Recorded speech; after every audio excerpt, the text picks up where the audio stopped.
All right, guys, this video is pretty much just going to be strictly information and some of the experiences I've had over the years working on LS-powered vehicles, specifically turbo LS cars, ones I've put together. It's not a ton, it's a couple, but I learned a lot from them. And I'm making this to hopefully save you guys who might just be getting into turbo LS stuff a lot of time and some money and a lot of frustration. So when I got into turbo LS stuff back in 2013, that's when I kind of built my first turbo LS car. It was a 95 Camaro Z28. I bought the car in 2010, and pretty much like every winter I'd tear it apart and it would go through some other rendition of a build. And I got to the point around 2013 when it had a 6-liter LQ4 in it that I had rebuilt, and I put a turbo on it, and I just had a lot of problems with it. Didn't really know what I was kind of getting into. Wasn't used to the Gen 3, Gen 4 LS stuff, so I was kind of winging it a little bit back then. Due to some issues that I encountered with that, I ended up parting the car out, and kind of regret that. I liked that car a lot, and for its time, it was very fast. It made like 725 to the tire, so for 4th gen F-body, probably weighed low 3,000s, mid to low 3,000s, made 725 wheels, pretty quick for the time. But I learned a lot from that, and reflecting on it now, after I have the Crown Vic, my 2006 Crown Vic with the 4.8 in it, I can look back and say, wow, had I just done these couple things differently, things might have turned out a lot differently. But you can say that about anything. That's why I'm here to talk to you guys about what you should focus on and what your mindset should kind of be when you go into doing a turbo LS build. So I'm just going to give you some examples of what I've done, what my car is, issues I've had. This video isn't to say that you have to do everything my way or your project's not going to work. I'm just telling you what I feel the best practices are, like a top 5 list. Obviously, there's a lot more things than that. Maybe at the end of this, I'll kind of go over the specifics of the Crown Vic engine and can get into details of what exactly I did to that and where it's at as far as power. You guys have probably seen videos of it on the channel if you're watching this video, but this is something I wish I had back in 2014.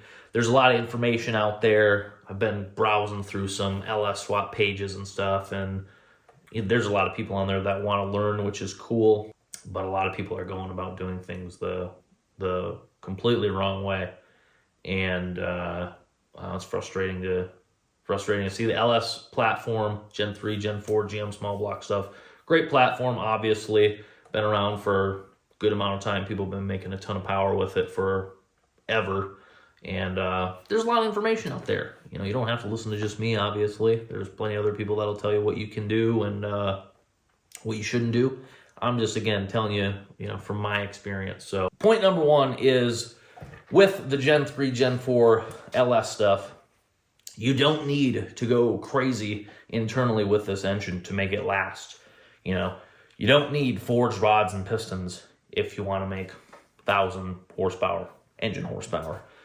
Crown Vic, stock bottom end deal with some ring gap. Takes 24 pounds of boost and nitrous, just fine. Maybe we'll turn it up more.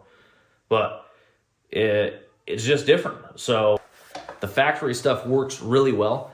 And even when you go down to the component level, like gaskets and stuff, like a lot of people want to put like aftermarket head gaskets in, or they look to brands that maybe they've used for old small block stuff.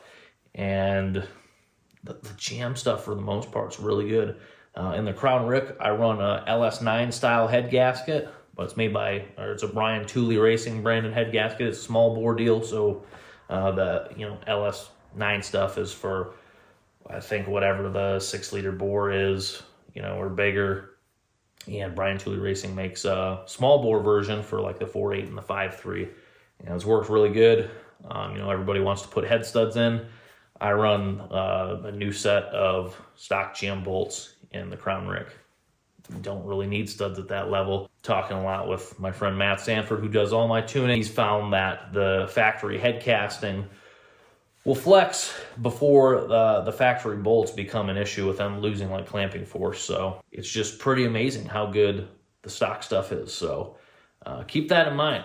LS, not equal to the old stuff. They're so different, and you just got to go about building your engine way different than you would something a bit older. And that kind of ties into my second point. Like I said, built isn't always better. So you don't need forged pistons, you don't need forged rods, and we're talking about, again, 1,000 horsepower-ish. This stuff just really isn't necessary. And I'm not here to say that if you want to put a rod and piston setup together, that it's not going to be nicer than the factory stuff. Obviously, it's going to be nicer for sure, but you don't really need that. If you take a engine, junkyard, Facebook Marketplace, that's, wherever you get it from in good mechanical condition, and you just throw some ring gap at it, I mean, that's going to suffice for, well, a lot of power. Like, it's going to hold up very well. Again, if you wanted to put rods and pistons in it, if you have, higher aspirations for your engine in the future and you kind of want to do it once, do it right type thing, totally respect that. But these things can take a lot, pull that bottom end out, get a file out, gap those rings, put it back together. This is, speaking for the Gen 4 rod and piston setup. So those are a little bit nicer than the Gen 3 stuff. The Gen 4 stuff, I think it was around 04, late 04s when they started popping into the trucks and stuff like that. So I had really good luck with that setup in the Crown Rig. It's working great. Point 3, and some of you guys, based on your location, you won't really be able to take advantage of this, but from a fuel perspective, ethanol is king. So if you can run E85, do it. So E85, the fuel demand is going to be greater. You're going to need a little bit more robust fuel system, but in the end, it's going to be way safer. It's going to make more power, and the fuel's cheaper. So, you can't really beat that. It's just super nice. And here in Michigan, it's pretty abundant. When I had my Camaro with that 6-liter in it, I was running that on pump 93, and that was on like 15 pounds of boost. I don't know what the timing was at it. So I never really messed with HP tuners at the time. I dynoed it and then literally made probably, 4 pulls after that, and ended up lifting ahead. And that was kind of the end of the car. I parted it out after that. I think the fuel at that level, you're kind of leaning on it a little bit, especially if the timing's a little bit spicy. And then also probably the, tuning obviously goes along with that well, like I said, for the timing aspect. But you can just do so much with E85 or even, ethanol above 70%. So it's just a really good fuel, works awesome. Highly recommend it. That goes into number 4 though. Fuel system in a turbo car should be your priority number 1. And with any, engine you put together, you obviously want to use good quality fuel system components, but it's especially important with a turbo car. So this applies to any engine, but a lot of people want to buy the cheapest injectors they can, and they don't want to spend the extra money for a name brand injector that gives you good flow data. So the cheaper injectors, yeah, you're going to save some money, but it's going to be more difficult for your tuner to get dialed in to have good idle quality and idle characteristics. And I know guys that won't even touch cars that have certain brand injectors in it, just because they're junk. So fuel system, injectors especially, very, very important to get quality ones. That's where I would spend some extra money, is in your fuel system area. I don't really like buying stuff off of big name websites, we'll say, when it comes to car parts. The free 2-day shipping websites, like even AN hose, it just doesn't seem to, cheap AN hose doesn't seem to, go together with the hose ends as nice as quality stuff like a Vibrant or something. That's my preferred brand, is Vibrant. It's just, stuff isn't easy to work with. The regulators are kind of cheap. It's like, this is your engine's lifeline. Like, if any of this stuff quits working, you're done, especially on a, stock ECU application. where there's no closed loop fueling or safeties you can build in. It's like, it's crucial. So spend the extra money on that fuel system. Very important. And this point kind of ties into point number 4. There are areas you can save money in. So, you know, there's honestly a lot of good turbocharger manufacturers out there. Some names are bigger than others. I think we know that. But you can get less expensive turbos that will perform pretty much equally as well for a literal fraction of the cost. Now, I'm not going to say they're as good. It kind of goes back to my talking point about, you know, a rod and piston setup being obviously better than, you know, a stock rod and piston deal. Same thing. I mean, a $2,000 turbocharger is, in most cases, going to outperform, you know, the $1,000 or $800 turbocharger when you're comparing a similar size. But that doesn't mean that the less expensive one isn't good or isn't going to work pretty close. I mean, if you're not, you know, doing a max effort setup, I see absolutely no issue in saving some money in the turbocharger area. Like I said, there's a lot of good manufacturers out there that have turbochargers that are, you know, inexpensive in comparison to some of the huge names that are out there. So that's just one area that you can save in. Again, going with things like head studs or, you know, rods and pistons, main studs, doing all that stuff. I mean, for the 1,000 horsepower LS deal, you don't really need all that stuff. It's if you want to make more in the future, and again, you want to do it once, do it right type thing, not a bad way to go. But you don't really need it. The factory stuff just works really good. And I'm not going to get into reusing like head gaskets or reusing head bolts, stuff like that. I don't do that. We all know that, you know, some guys get away with doing that and it works well. I just don't, I don't really do that. But a lot of the factory GM gaskets that are on that engine, I mean, great stuff. They seal up and you can reuse stuff like that. Most cases I don't, but if you wanted to try and save some money in those areas so you can splurge a little bit in a more important area like your fuel system, you can get away with that in a lot of cases. So just know where to save and know where to spend. You know, focus your money in places that are going to be critical to your performance, longevity, and reliability. So those are kind of the top 5 things I wish I knew when I started doing the LS Turbo stuff. So I guess I'll give you guys a summary on the Crown Rick right now. If you haven't seen the videos, kind of what it is. So the engine in the Crown Rick, it's a Gen 4 rods and piston, 4.8 liter. So the engine came with the car when I purchased it. The car was essentially a huge project. The engine was set in the car. The previous owner had the 4.8 in there. They had went through the bottom end and supposedly gapped the rings. So when I got the car, I pulled the engine out. It had a truck oil pan on it. It had some other stuff I didn't really like. So it had a huge camshaft in it for a 4.8, which I didn't like. Was going to kill the drivability, was going to kill the torque down low. So I pulled that out. Did verify. It looked like they had the rods and pistons out of it. So I mean, I think it is gapped. I don't know what they gapped them to, but I mean, it's holding up pretty well. Again, 24, 25 pounds of boost with nitrous as well. So while I was in there, I put a Melling high-pressure oil pump in there, changed the camshaft like I said. I don't remember if I changed the camshaft retainer plate. I think that's pretty important and a cheap thing to do while you have the engine apart, so you can kind of maintain oil pressure. That seal that goes around that plate likes to thin out, weaken up, and can bleed off some oil pressure. So I'd spend the extra money and replace that while you have the engine out of it. The timing chain, or the timing set rather, I don't know what they had in there for that. I just threw that back on. I put an F-body oil pan on there, so a 6-quart deal. Big issue that I had when we started leaning on this a little bit, or when we started tuning, wasn't even really leaning on it. You know, 12 pounds of boost on E85.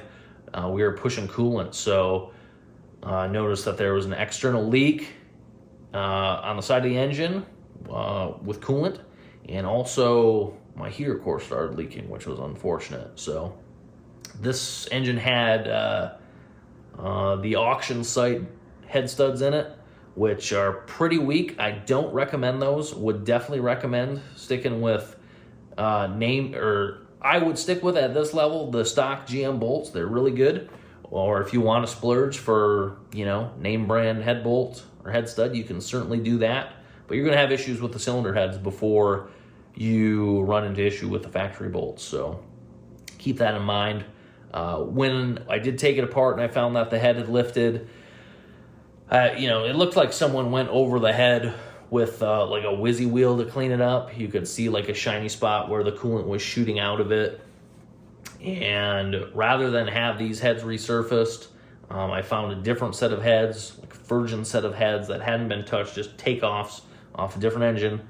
And I just made sure those were straight, cleaned them up a little bit by hand with some Scotch-Brite, brake clean, some soap and water, and I ran those. So I don't really recommend, resurfacing heads if you can get away with it. That material you take off, it might seem minuscule, but I think that it's pretty good to leave as much on there as possible, even if it's only a couple thousandths. Big fan of just leaving as much on there as you can. So obviously you have to check and make sure the heads are straight, not warped, but I would definitely recommend just finding a straight set of takeoff heads rather than having them machined. Personal opinion, my tuner extraordinaire, Matt Sanford, we're both on the same page with that. So again, it's been holding great. Stock bolts, unmachined heads, BTR small bore LS9 head gaskets. Stuff works good. So I ran a dual valve spring setup on there, and that was from BTR as well. I think it was their 660 lift setup that's in there. The camshaft that's in it is a Livernois 1C cam. I think it's 219 or 220. I think it's 219, 229, 600 on I think 112. Not a huge cam. I didn't really want something that was super rowdy. I wanted something that would have good driving characteristics. So that's why I kind of went with that. And then as far as, it's got an LS6 intake manifold on it. It had a fast 78. That blew apart. That was recent. You guys probably saw that. And I'm trying to think. I'm trying to be as specific as I can with this thing so you guys know the exact parts list. For crankcase ventilation, I got a Motion Raceworks catch can on there. 2 -10 hoses, so one from each valve cover. I got a bung welded in the driver's side back. That's -10. Earl's, a Holly brand, they make a fitting that goes in the oil fill cap that adapts to -10. So both those run in the catch can, relieve as much crankcase pressure as possible. Fuel system, I'm running a Holly fuel pump module and a fuel cell. I think it's a 19-gallon fuel cell. It's 2 Walbro 450 pumps, and I'm running a -8 setup for feed and return. The fuel injectors are Bosch 210s, pretty common injector for boosted applications. They work really well. They're pretty cost effective. Highly recommend those. Throttle body, stock ported throttle body. I'm trying to think what else I got on here. Balancer, it's just a stock balancer. When we had that down at Boost Addicts, when Matt was tuning on it, our friend Mike Galley, he had marked on the balancer, true top dead center. We found that, got one of the Motion Raceworks pointer deals, so verified that. The turbochargers of VS Racing 7875 Gen 3, 1.25 AR, VS Racing intercooler. Spark plugs were running a NGK BR7 EF. Those work very well. Heat range is spot on for this application. Non-projected tip works good for the boosted application. And it's on Holly Terminator X, which is a super, super nice engine management system for something like this. Obviously, there's more expensive and more capable standalone ECUs out there, but the Terminator X is super hard to beat for the money. It's pretty user-friendly too. If you don't have any tuning experience, it's not something you can just go in and think you're going to be a wizard, or use the handheld to make that your final tune. So just because it says it's self-learning doesn't mean you can put a 250-degree camshaft or 250-degree duration camshaft in there and it's going to have great idle characteristics. You're going to need to have some professional tuning done to it to make the stuff work good at the end of the day. But The ECU and the software is very nice, user-friendly, especially for setting up inputs and outputs. Great setup there. And I think that's kind of about it. I'm sure there's other stuff I can think of. If you guys have any questions about the setup that I run, happy to answer any of your questions or any questions pertaining to any of the topics I kind of talked about in this video. But again, I just figured I'd share with you guys kind of my experiences. I never really documented anything with my Camaro that I put that 6-liter in when I had it. It was just, I mean, a big struggle, and I don't want you guys to have to go with that if all possible. You know, doing this stuff right, it does take some money. Like I said, there's areas you can save in, there's areas you shouldn't try to save in. So just keep that in mind.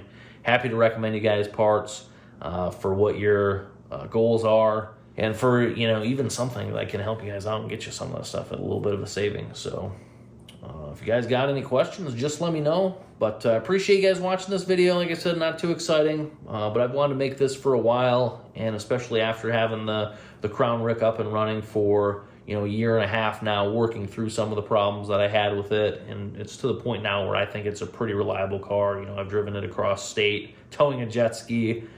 We've got it tuned up pretty good. It's on nitrous, like I said, and it just works. So again, appreciate you guys supporting this matter. Thanks for watching the video. If you got any questions, let me know, and I'll try and help you out the best I can. See you in a couple days.